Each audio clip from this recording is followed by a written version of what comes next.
Internet, social media, smartphone এগুলো হলো সময়ের চোর। মানুষের কাছ থেকে তাদের সময়কে চুরি করে নিয়ে যায়।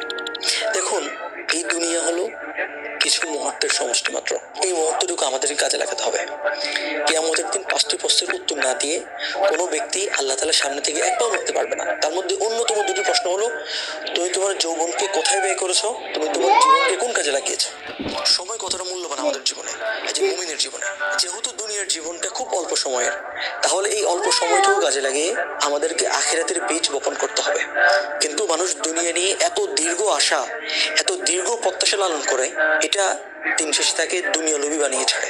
দুনিয়া নিয়ে আপনার প্রত্যাশা যত কম থাকবে, তত বেশি আপনি সময় পাবেন ইবাদত করার জন্য।